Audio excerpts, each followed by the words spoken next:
శ్రీగురుభ్యో నమః. హరి ఓం. జగతం పితరం వందే పార్వతీ పరమేశ్వరం. ఈశానా సర్వవిద్యానామీశ్వరా సర్వభూతానాం బ్రహ్మాధిపతి బ్రహ్మణోధిపతి బ్రహ్మ. శివో మే అస్తు సదా శివోం. డిసెంబర్ నెలలో ద్వాదశ రాశి వారి ఫలితాలు ఏ విధంగా ఉండబోతున్నాయి అనే విషయాన్ని మనం పరిశీలించి చేసుకుంటే, ద్వాదశ రాశి ఫలితాల్లో రెండవదైనటువంటి వృషభ రాశి యొక్క ఫలితాలు ఏ విధంగా ఉన్నాయనేది మనం చర్చించుకుందాం. ముందుగా వృషభ రాశి వారు కృత్తికా నక్షత్రం 2, 3, 4 పాదాలు, అదేవిధంగా రోహిణీ నక్షత్రం 4 పాదాలు, మృగశిర నక్షత్రం 1, 2 పాదాల వారు ఈ వృషభ రాశిలోకి విచ్చేస్తారు. వృషభ రాశి వారికి డిసెంబర్ 8వ తారీఖు నుంచి 29వ తారీఖు వరకు కూడా చేపట్టిన పనులు సాగుతూ మధ్యలోనే ఆగిపోవడం, ఈ పనులు ఎందుకు ఆగాయి అనేటువంటి విషయం తెలియక సతమతం అవ్వడం, పైగా మీరు ఏ పని చేద్దామనుకుంటున్నా ఆ పనిలో లేనిపోని అనుమానాలు రావడం అనేటువంటిది డిసెంబర్ నెలలో జరుగుతూ ఉంటుంది.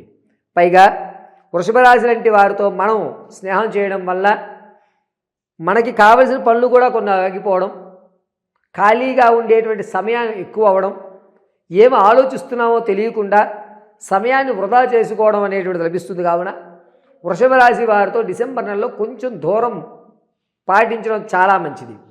ఇక గోచార రీత్యా డిసెంబర్ నెలలో వృషభ రాశి వారి యొక్క ఫలితాలు ఏ విధంగా ఉండబోతున్నాయంటే, రాజకీయ నాయకులకు మాత్రం కొంచెం కలిసి వస్తుంది, గౌరవం పెరుగుతుంది, విద్యార్థులకు జ్ఞాపక శక్తి తగ్గుతుంది. అయినా సరే మీరు అనుకున్నటువంటి పరీక్షల్లో మంచి ఉత్తీర్ణత అయితే లభిస్తుంది. ఇక ధన విషయంలో మీరు ఎక్కడి నుంచి అయితే అప్పు తెచ్చారో అందులో 49% మీరు అప్పు తీర్చేయడం, వేరే చోట నుంచి వేరే వాళ్ళకి ఇవ్వాల్సిన ధనం తీసుకొచ్చి మీ సొంతానికి ఉపయోగించుకుని, అప్పుల బాధ ఎక్కువైపోతోంది, ముందు ఈ అప్పు తీర్చేద్దాం, వీడికి ఏదో ఒకటి సర్ది చెప్పుకుందామలే అని చెప్పి మీ దగ్గర దాయం అనే ధనం ఏదైతే ఉందో దాన్ని మీరు అప్పులు కట్టి ప్రశాంత వాతావరణాన్ని ఏర్పరచుకుంటుంటారు వృషభ రాశి వారు. ఇక వ్యాపారం చేద్దామనే ఆలోచన వారు ప్రత్యక్షంగా కానీ పరోక్షంగా కానీ వ్యాపారం చేయొద్దు. మీరు ఏ విషయంలో ప్రారంభ పనులు చేసినా కూడా 2-3 రోజులు దిగ్విజయంగా ఉండి 4వ రోజు నుంచి డెక్కేస్తుంది, ఆ పనులు ఆగిపోతాయి. కాబట్టి వ్యాపారం విషయంలో ఎట్టి పరిస్థితుల్లోనూ వృషభ రాశి వారు శ్రీకారం చుట్టకండి. గ్రౌండ్ వర్క్ కూడా చేయొద్దు, పేపర్ వర్క్ కూడా అస్సలు చేయొద్దు. మీరు ఏదన్నా ఉంటే డబ్బులు ఎలా తెచ్చుకోవాలి, ఇంట్రెస్ట్లు ఎంత అవుతున్నాయి అంతవరకే ఆలోచించండి తప్ప వ్యాపారం గురించి ఏ సమెత్తు కూడా వృషభ రాశి వారు ఈ నెలలో ఆలోచించడం తగదు. ఇక విదేశాలు వెళ్ళాలి అనే ఆలోచన ఉంటే మాత్రం డిసెంబర్ 18వ తారీఖు నుంచి 23 మధ్యలో అద్భుతంగా కలిసి వస్తుంది. విదేశాలకు వెళ్ళే అటువంటి ఆలోచన ఉన్న వాళ్ళు ఆ సమయంలో శ్రీకారం చుట్టుకోండి. వృషభ రాశిలో వారికి రైతుల విషయంలో మొదటి అంకం అంతా కూడా పర్వాలేదులే అనిపిస్తుంది. రెండవ అంకం అంటే డిసెంబర్ 16వ తారీఖు నుంచి ఆనందదాయకంగా ఉంటారు. ఎక్కువ వినోదాల్లో పాల్గొని సమస్యలు ఉంటూనే ఉంటాయి, అది ఇప్పుడు కాకపోతే తర్వాత చూసుకుందాం, ముందు మనం ఆరోగ్యంగా మనం ఆనందంగా ఉండాలి అనేటువంటి విషయానికి మీరు లోబడి ఉంటారు. వృషభ రాశిలో ఉన్నటువంటి వారు రియల్ ఎస్టేట్లో కానీ స్టాక్ మార్కెట్లో కానీ ధనాన్ని వెచ్చించాలి అంటే కనుక అంత లాభదాయకంగా లేదు. మీరు డిసెంబర్ 5 నుంచి 23వ తారీఖు మధ్యలో స్టాక్ మార్కెట్లో ధనాన్ని వెచ్చించండి. కానీ ఒక 5-6 నెలలు ఆ ధనం మీది కాదు అనుకుని మీరు పెట్టుబడి పెట్టండి తప్ప మధ్యలో తీసేస్తానంటే మాత్రం నష్టపోతారు ఖచ్చితంగా. ఈ నెలలో అంత యోగదాయకంగా లేదు కాబట్టి కేవలం పెట్టుబడి మాత్రమే మీరు పెట్టి ఖాళీగా కూర్చోవడమే చాలా ఉత్తమం. లాభం వచ్చినా తీయద్దు, నష్టం వచ్చినా కూడా ఆ డబ్బుల్ని కదపకండి. 5 నెలల వరకు మీరు కదపకుండా ఉండడం చాలా మంచిది వృషభ రాశి వారు. వృషభ రాశిలో ఉన్నటువంటి వారు వ్యాపారాల గురించి అస్సలు ఆలోచించద్దు. కాబట్టి ఈ వ్యాపారం చేయండి అని నేను సలహా ఇవ్వడం లేదు. ఎట్టి పరిస్థితుల్లోనూ వృషభ రాశి వారు వ్యాపారం మాత్రం శ్రీకారం చుట్టద్దు. ఒక ఆరోగ్య విషయానికి వస్తే వృషభ రాశి వారికి ముక్కు గొంతుకు సంబంధించి కొన్ని ఇబ్బందులు ఏర్పడుతూ ఉంటాయి. ముక్కులో టాన్సస్ లాంటివి కానీ చిన్న కాయలు లాంటివి కానీ ఏర్పడడం, దానివల్ల సర్జరీ జరిగేటువంటి అవకాశం డిసెంబర్ 8వ తారీఖు నుంచి 14వ తారీఖు మధ్యలో జరిగే అవకాశాలు ఎక్కువ లభిస్తున్నాయి. కాబట్టి చాలా జాగ్రత్తగా ఉండాలి వృషభ రాశి వారు ఆరోగ్యం విషయంలో. నిత్యము కూడా డాక్టర్ గారి పర్యవేక్షణలో ఉండండి అని మాత్రం సలహా ఇవ్వగలగడం జరుగుతుంది. ఇక వృషభ రాశిలో వారు ప్రమోషన్ల కోసం ఎవరైతే చూస్తున్నారో ఆ ప్రమోషన్లో ఆటంకాలు రావడం, వచ్చే నెల చూద్దామని అని చెప్పి మిమ్మల్ని ఆపడం జరుగుతుంది. నిరుద్యోగులకు మాత్రం కాస్త ఊరట కలిగి ఏదో చిన్నదో పెద్దదో ఒక ఉద్యోగం వచ్చింది నాకు అని మీలో మీరు సర్ది చెప్పుకునే అవకాశం లభిస్తోంది. ఆడవారి విషయానికి వస్తే తాత ముత్తాతల నుంచి వచ్చేటువంటి ఆస్తి ఆకస్మిక ధనం ఏదైతే ఉందో అది ఖచ్చితంగా వృషభ రాశిలో ఉన్నటువంటి ఆడవారికి వస్తుంది. కానీ నిలబెట్టుకోవడం మాత్రం చాలా తక్కువ మంది మాత్రమే ఈ అవకాశాన్ని నిలబెట్టుకుంటుంటారు. భార్యాభర్తల మధ్య అన్యోన్యత అనేటువంటిది కాస్త పెరుగుతుంది. పర్వాలేదు, ఇది వరకు కంటే మనం కొనసాగుతున్నాం, మనం ఒకరినొకరు అర్థం చేసుకుంటున్నాం అనేటువంటి వ్యవస్థ అయితే ఖచ్చితంగా వృషభ రాశి వారికి కలుగుతుంది. విలువైన వస్తువులు ఏవైతే ఉన్నాయో వాటిని గోప్యంగా ఉంచుకోవడం, అనూహ్యంగా ఒక విలువైన వస్తువుని మీరు కొనడం, ఇది నలుగురికి తెలిస్తే ఏమైపోతుందో అని దాన్ని గోప్యంగా ఉంచడం అనేది జరుగుతుంది.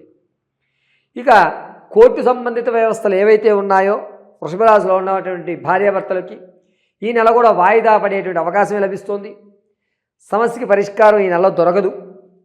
సంతానం కోసం ఎవరైతే చూస్తున్నారో వారికి అంత అవకాశం లేదు. ఈ నెల కూడా సంతానంలో వాయిదా పడే అవకాశం ఎక్కువ లభిస్తోంది. ప్రసవానికి ఎవరైతే ఉన్నారో వారు పుత్ర సంతానం కలిగే అధికారం లభిస్తోంది. పుట్టేటువంటి శిశువు పేగు మెల్లో వేసి పుట్టడం లేదా ఎదురుకాలతో జనించడం అనేది జరుగుతుంది. శాంతి నక్షత్రంలో ఖచ్చితంగా వృషభ రాశి వారికి జనించే శిశువు శాంతి నక్షత్రంలోనే జనిస్తుంది. ఇక వృషభ రాశిలో ఉన్నటువంటి వారు భార్యాభర్తల మధ్య ఏవైతే కీచులాట్లు ఉన్నాయో అవి కొంచెం తగ్గుముఖం పట్టడం, 10 మంది కూడా మొన్నటి వరకు వీళ్ళు ఎలా ఉన్నారు, ఈరోజు చూడు ఎంత అన్యోన్యంగా ఉన్నారో, వీళ్ళు చూసి కదా మనం తెలుసుకోవాలి అనేటువంటి మాటను మీరు అందిపుచ్చుకుంటూ ఉంటారు. వృషభ రాశిలో ఉన్నవారు పాత బంధాలు కానీ అక్రమ సంబంధాలు ఏవైతే ఉన్నాయో అవి గోప్యంగా ఈ నెల కూడా గడుపుతారు. ఎట్టి పరిస్థితుల్లో బయటపడే అవకాశం లేదు. ప్రేమ వివాహం దగ్గరికి వచ్చేసరికి పెద్దవాళ్ళకి తెలియడం, కొన్ని కండిషన్ల మేరకు వాళ్ళు మీ ఇద్దరిని విడగొట్టడం అనేది జరుగుతుంది. ఒకవేళ ఎవరైతే గాఢంగా ప్రేమించుకునేటువంటి వ్యవస్థలు ఉన్నాయో వారి మధ్య అనేకమైన ఇబ్బందులు కలిగి మీ మధ్య ఉన్నటువంటి బంధం కొంచెం దూరమయ్యే అవకాశాలు ఎక్కువ లభిస్తున్నాయి. వృషభ రాశి వారు సోమవారం, గురువారం, ఆదివారం ఈ 3 రోజులు కూడా నీలం వస్త్రం ధరించడం చాలా మంచిది. పైగా ఈ వృషభ రాశి వారు డిసెంబర్ నెలంతా కూడాను నారాయణ నృసింహ మహామంత్రాన్ని పఠించడం చాలా ఉత్తమం. సర్జరీ అనేటువంటిది అవసరం లేకుండా మెడిసిన్ వరకు కూడా మీరు మీ యొక్క ఆరోగ్య స్థితిని తీసుకువెళ్ళాలి అంటే లక్ష్మీ నరసింహస్వామి వారు మాత్రమే మిమ్మల్ని రక్షించేటువంటి దైవంగా చెప్పచ్చు. ప్రతిరోజు కూడా తులసిమాలని ధరించండి మెల్లో. ఈ డిసెంబర్ అంతా కూడా ఉల్లి వెల్లుల్లికి దూరంగా ఉండడం చాలా మంచిది. వృషభ రాశిలో వారు ఉగ్రం వీరం మహావిష్ణుం జ్వలంతం సర్వతోముఖం నృసింహం వేషణం భద్రం మృత్యోర్నమామ్యహం అనేటువంటి నృసింహ మహామంత్రాన్ని ప్రతి నిత్యము కూడా 21 రోజులు పఠించుకోవడం చాలా ఉత్తమం. పైగా వృషభ రాశిలో ఉన్నటువంటి వారు మీ యొక్క స్థితిగతులు మారడానికి ప్రతి నిత్యము కూడా దేవతామూర్తి మీ ఇంట్లో ఉన్నటువంటి దేవతామూర్తి ప్రతిమ ఎదురుకుండా అంటే వెంకటేశ్వర స్వామి వారి ఎదురుగా నేతి దీపారాధన ఎర్రటి ఒత్తుతో వెలిగించడం చాలా మంచిది. ఇప్పటి వరకు నేను చెప్పినటువంటి ఈ వృషభ రాశి ఫలితాలన్నీ కూడా గోచార రీత్యా మాత్రమే తెలియజేశాను. వ్యక్తిగతమైనటువంటి మీ సమాచారాన్ని తెలుసుకోవడానికి కింద స్క్రోల్ అవుతున్న నెంబర్కి date of birth, time, place of birth పంపించడం, లేదా మాకు ఇవి తెలియదు గురువుగారు రాయలేదు అనేటే కనుక మీ సెల్ఫీ ఫోటో పంపించడం, మేము అడిగేటువంటి 3 ప్రశ్నలకి మీరు సమాధానం చెప్పడం, దానివల్ల గణాంకం కట్టి మీ యొక్క స్థితిగతులు ఏ విధంగా ఉన్నాయి, ఆర్థికంగా ఈ నెలలో నిలబడతారా, వచ్చేటువంటి రోజుల్లో ఏదన్నా ఇబ్బందిమైనటువంటి ప్రమాదాలు ఉన్నాయా, మీరు సతమతమైనటువంటి ఏ సమస్యకైనా సరే తగు పరిష్కారం చూపించడం, ఆరోగ్యపరమైనటువంటి స్థితిగతులు ఆలోచించడం, సొంత ఇల్లు కొనుక్కునే అవకాశం ఉందో లేదో అనేటువంటి విషయాన్ని తెలియజేయడం, వ్యాపారంలో కనుక అడుగు పెడితే ఎటువంటి సూచనలు మీకు కలుగుతాయనే విషయం తెలియజేయడం, ప్రేమ వివాహం అవుతుందా లేదా అనేటువంటి విషయం తెలియజేయడం, ఇవన్నీ కూడా మీకు కింద స్క్రోల్ అవుతున్న నెంబర్ ద్వారా మీకు తెలియజేయడం జరుగుతుంది. గోచార రీత్యా మాత్రం డిసెంబర్ నెలలో వృషభ రాశి వారికి ఏ విధంగా ఫలితాలు ఉండబోతున్నాయనే విషయాన్ని పూర్తిగా మీకు వివరించి చెప్పడం జరిగింది.